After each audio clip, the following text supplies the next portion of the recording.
Alrighty then. So this is the first live. We'll see what happens. I think off request, copy link, share. I really hope that. Oh, hello there. Hi. Let me see if I can get Kara on.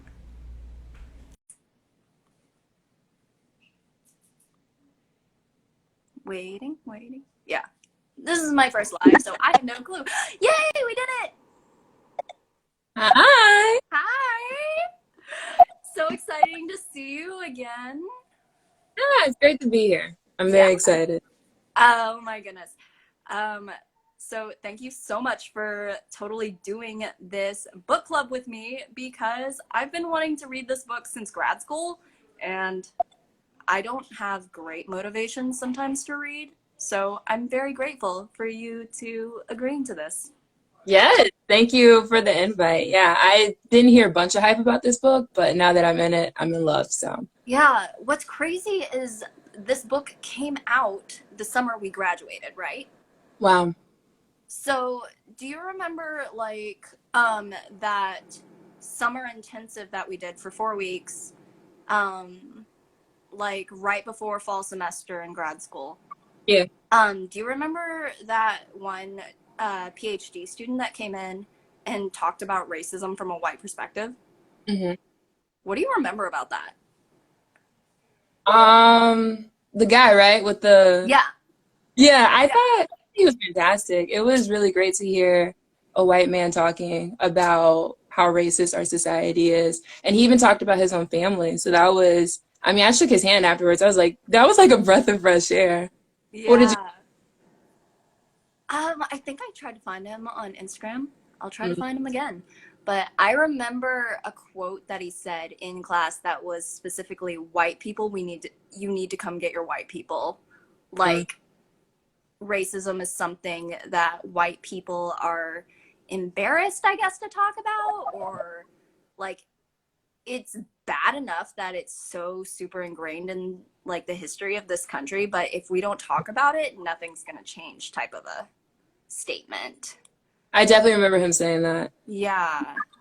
Yeah. And like for me as a transracial adoptee, it definitely kind of resonated because I was like, well, my entire family's white, so I guess that means me, because being raised in a white majority culture, I these are kind of conversations that I need to be having.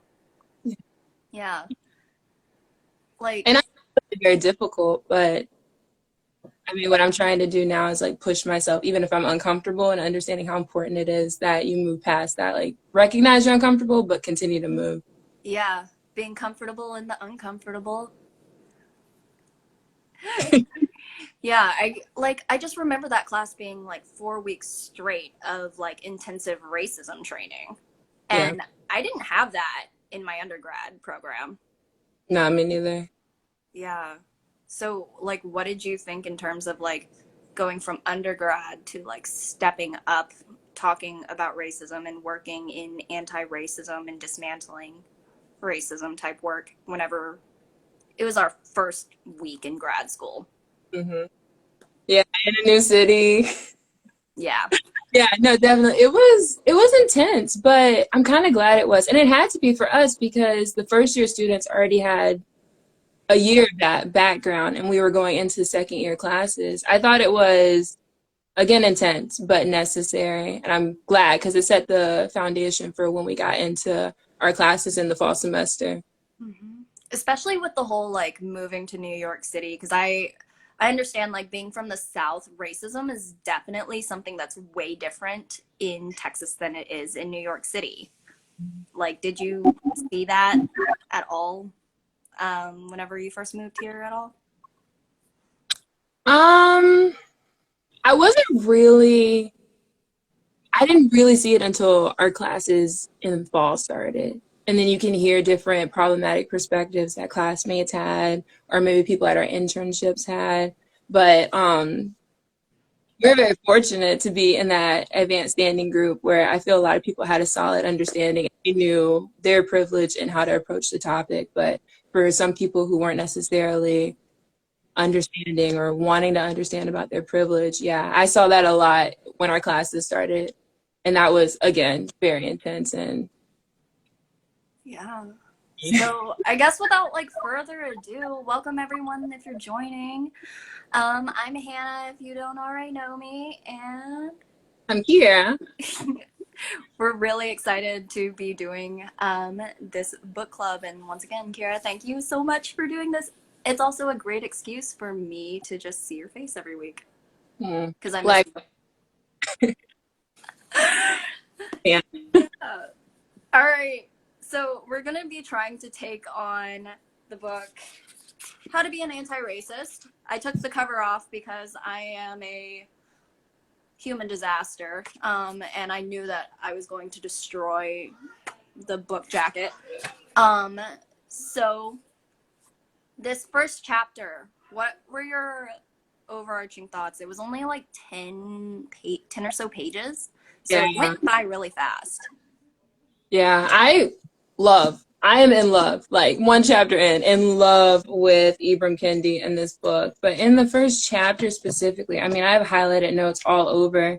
I thought it was really interesting how I really am thankful he started with definitions. So then we all have a very solid base of what we're talking about. And his differentiation between like anti-racism and not racism, I think was really important. Not racist is okay, it's not okay, but I'm not really doing anything about it. And anti-racist is okay, I'm taking a stand and saying no, like this policy is racist, we need to change, but taking an action, which makes a really big difference. So I loved it. Were there any takeaways for you in this first chapter? Like my biggest one was I loved how they said that being anti-racist, you have to actively work towards it every single day. It's not you wake up and like, okay, I'm going to be anti-racist, like, okay, I'm dyeing my hair blue and my hair's blue now, permanent type of a situation. You have to constantly be unlearning like so much, just so many behaviors even, and like trains of thought that have just been so ingrained in us from like the very beginning, because yeah, we do live in a racist society. So I thought like making that active and conscious choice to be anti-racist is definitely something that stood out to me, because like I said, you don't always think about it sometimes. Yeah, and I totally have to agree. I really am thankful that he said that it's not you're racist, you're non-racist. You could slide in and out any given moment, any given day, which is really important. Like you said, why you have to intentionally make decisions. You have to intentionally understand your biases and everything, so you can say, okay, this is problematic. This is a problematic thought I'm having, as opposed to just, oh, I'm not racist. Point blank, period. That's not how it works. Yeah, like I think one of the most interesting things I have experienced as a Chinese American person is people saying to me, oh, Chinese people can't be racist. And I was like, what do you mean Chinese people can't be racist? Of course we can be racist. Them talking about like white supremacy in the aspect that only white people can be racist because there's that power dynamic of it, like who's in power, who has control of these systems. But here's the thing, Asians have more social currency because we're not victim to anti-Black racism the way others are. So there is that component. And unfortunately, there is a whitewashing of the Asian experience in America to try to be more like our white counterparts, because there's like a distancing, almost a cognitive dissonance, to try to make ourselves less Black. And unfortunately, that is what is happening. Yeah. I mean, that's unfortunately worldwide, because I remember, I mean, I did Peace Corps for people who don't know, and like the darker you are, the more problems you had simply because you were darker, so you would be more Black. Yeah, it's really unfortunate. Like it, yeah, it's definitely something that I didn't really think so consciously of until we kind of hit that real world situation, you know? So I'm just really excited to see where this book goes. I'm a little wondering, like, how are we gonna do this? Like, one chapter a week, because it's only like 250 pages, the whole Yeah. thing. And it's such a great read that I feel like it'd be easy to fly by. Yeah. So maybe by next week we'll do more than one chapter. Who knows? This is just our first time doing this. Like my other big notes that I really loved about this first chapter was him explaining his background, Mhm. um, and learning how his parents worked even before he was born. How they got together, how they were just like, oh, let's do this Black liberation theology. Like, I think that's a huge thing. Like people's parents modeling this for them. Yeah, definitely. And I appreciate that his parents, they were Christian and they were trying to merge this Christian decolonizing these identities, because I think when it comes to being Christian, and all the things that Christianity has been used in the past to allow, or to support, we really gotta look at that past, all of us, all as Christians, and say, okay, that was not okay, and this is not what Christianity is. And so, and it brings it like perfectly into, I was wondering why you chose this book, but it brings it perfectly into like a Christian anti-racism space perfectly. Yeah. Yeah. For those of you that are just joining us, um, so a little bit of background on me. I grew up as a Southern Baptist in the Texas Southern Baptist tradition. While I don't really necessarily agree with everything that is Southern Baptist Convention anymore, I still do identify as a Christian, um, even if it's not as obvious in some places. But that's a big thing that I had to face within myself and contend with, is because, you know, Southern Baptists did break away from the Northern Baptists, just like the South broke away from the North over slavery. So it's like, it's a thing that it's really ugly, and I don't think people like to confront that. So I'm really happy that he brought up theology and his parents being active in his church community, and bringing in that component of working to undo racism within Yeah. the community. Yeah. And then for me, when he was talking about his speech that he did, he was in a speaking contest, and he was talking about how he was putting down and putting the blame on the Black population, basically, and how they take advantage of this and they don't do this.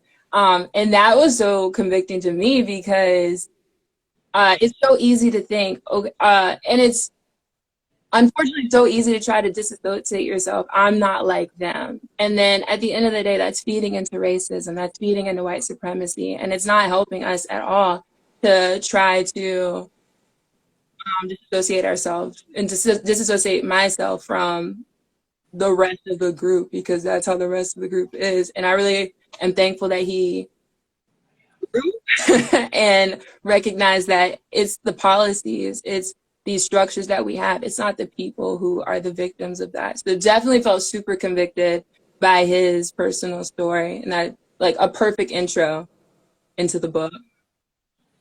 Like, yes, yes, yes, yes. I'm so excited. I like, once again, I've seen amazing things about this book, and like, also happy Black History Month, by the way. Just acknowledging that. Excited to see like all of the amazing creative things that are coming out of people from this month, the education, the awareness. I think it's also riding really high off of the movement from this summer as well. Definitely. It's, Definitely. yeah. Like, Be all that's going to take place. yeah, excited to see what happens. We got a long way to go, but I'm also excited to be a part of it, hopefully. Mm-hmm. And like, hopefully be a part of it, like, be more of an active part of it. Does that make sense? Yeah. Definitely.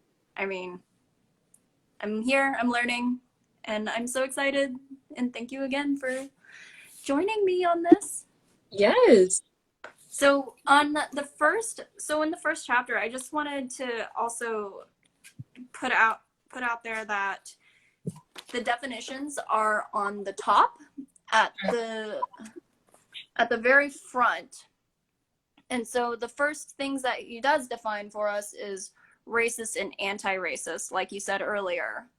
That like the whole being not racist is very bystanderish. Yeah.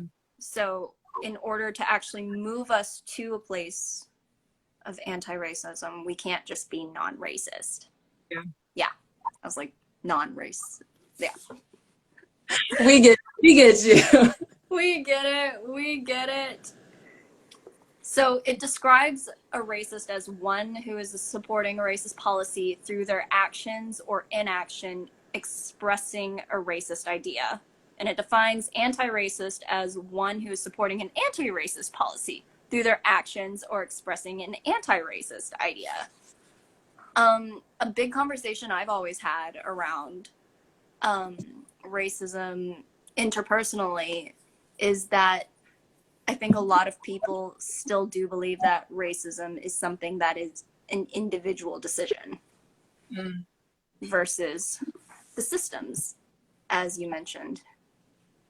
Yeah, and I think that's why it's so important that he's talking about in his speech. He was even victim of that, and not understanding that it's not the people, it's the policies, it's the structures that put them there. I think I'm glad he defined it as that, because that's something I think we could all do a little better understanding, just because that's not the narrative that put forth.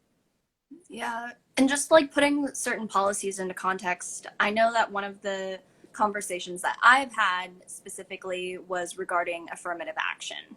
Yeah. Like, I don't know, have you had like any conversations with peers around affirmative action recently? I know it's not as a hot button topic. Yeah, I haven't heard about affirmative action as much recently, but I remember in the beginning, the pushback that they received. Yeah. Like, what were your specific thoughts on that policy? Like, I mean, because that was when we were trying to get in college, right? probably. Yeah. Goodness. Yeah, it was, I mean, to me, it was time to have a system in place that would help students, Black and brown students who are deserving, who are more than likely to be looked over their white counterparts. And I mean, for those same reasons, they got a lot of pushback. But I mean, I think that's a great example of an anti-racist policy, where you're helping to dismantle or decrease that inequity just a little bit. Like, I remember this one illustration that I forgot which professor gave it to us about, I know it's in a textbook somewhere, so this is going to sound super nerdy, but it was that idea of the three people trying to watch a sporting match, and there's a fence, and they described equality was everyone had the same level step stool, but one was still technically shorter. The other, another picture showed the step stool for the shorter one was higher. And so they were given more of a boost. But then the third photo showed equity, which they just removed the fence. So I always really, really liked that illustration of equity versus equality. Because yeah, it's a perfect representation, definitely. Yeah, because like equality doesn't mean that there's still not inequities. Like the whole colorblind notion policy. that's ignoring, like if we were to set a rule like right now, right here, right now, okay, colorblind policy, that erases the history and the reason why we need to have a more equitable society. Mm-hmm. Like, you can't deny the history. No, and you shouldn't want to. And I mean, it doesn't intentionally feed into white supremacy, but it does indirectly. Yeah, exactly. Ooh, I see you're getting a ton of hearts on that one. Yeah. So, I think the last part that this really talked about in policies and like in everyday life policies. So an account that I follow on here is another social work account, and the handle is "Trust Me, I'm a Social Worker." And you like that? You like that name? Love that. And they were describing, go check out their page. I highly recommend it to anyone that's watching. But they were describing an instance of a racist hospital policy that was focused on microaggressions, how they treat people of color much differently in an ER, how like they automatically just start making these assumptions. And so it just kind of showed how ingrained anti-Black racism is, not just in the interpersonal, but like in these policies for someone, because like she had a security guard posted on her. Mm. Yeah. And she was like, can I see where it explicitly says in this hospital's policies that this is necessary? And like, she's a social worker, like, so she knows policy, she knows like what's happening, and that's exactly what happened. And she called them out on it. Which I think ultimately needs to happen. You feel bad for calling people out, but ideally you say, hey, this is not okay. They feel bad, they learn, they grow, and we move on. It's not necessarily saying you're a bad person, which I think is where the miscommunication comes. And I was listening to a podcast, Balanced Black Girl, which I totally recommend. And her guest was saying that call out culture and people being like afraid of being called out or super offended really feeds into white supremacy, because then you're sticking with the status quo because you're afraid to call someone out.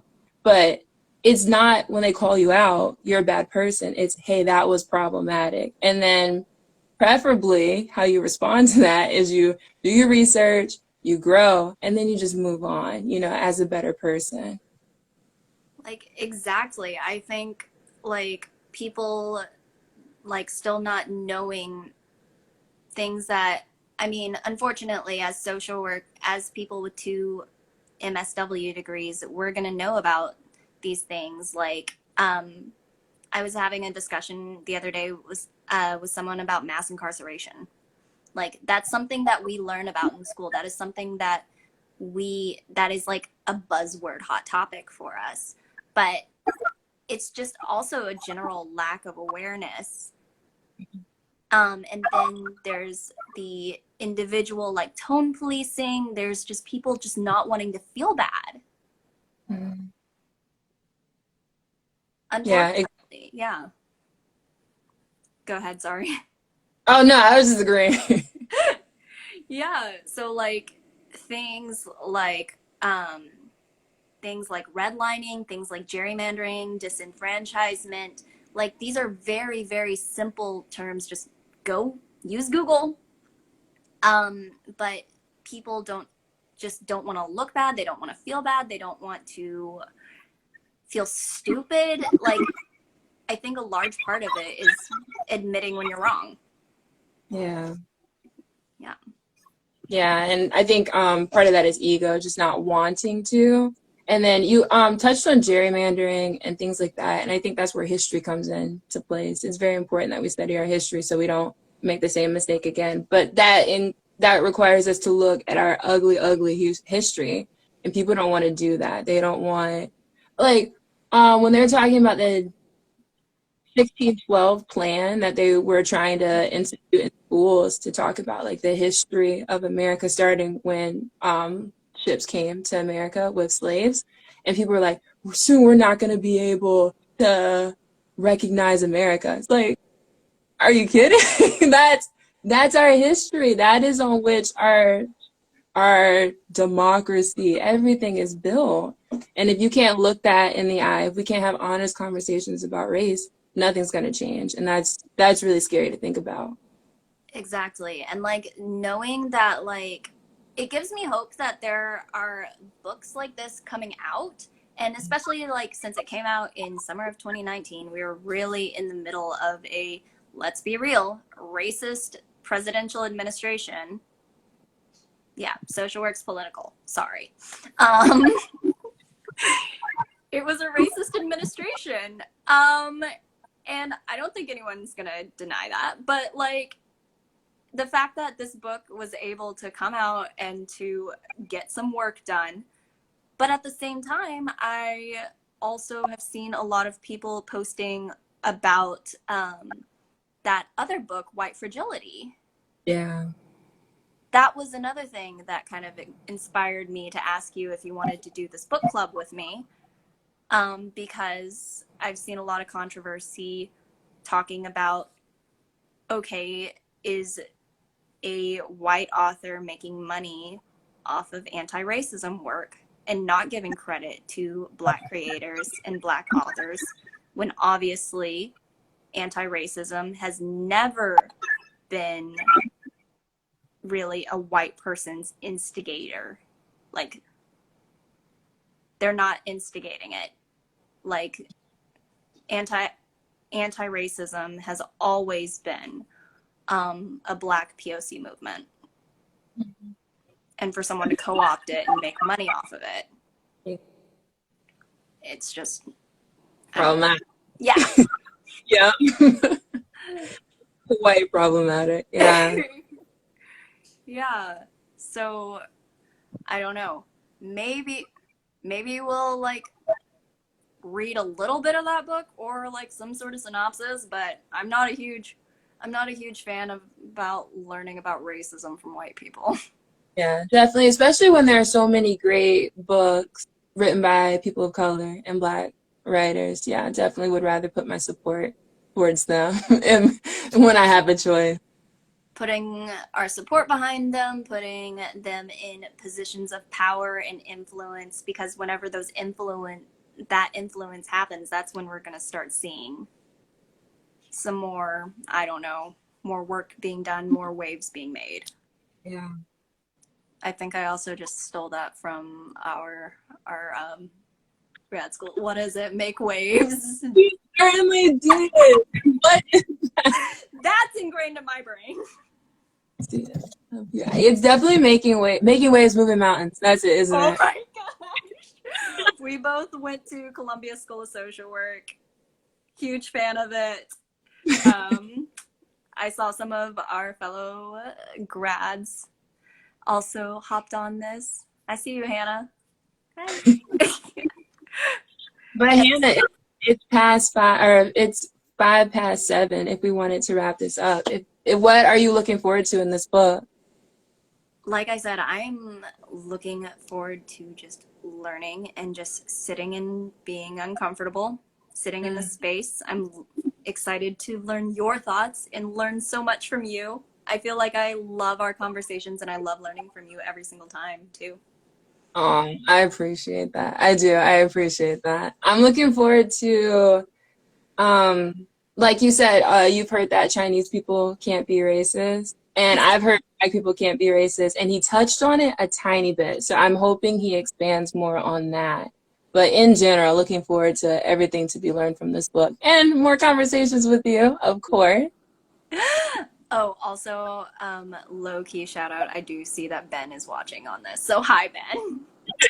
Major shout out to Ben. We were FaceTiming earlier and we just had to give you a shout out. But I'm going to go ahead and end this live. But I'm so excited for this book again. Super, super excited. Thank you all for watching. Yes, thank you. Same time next week. Yeah. All right. Bye.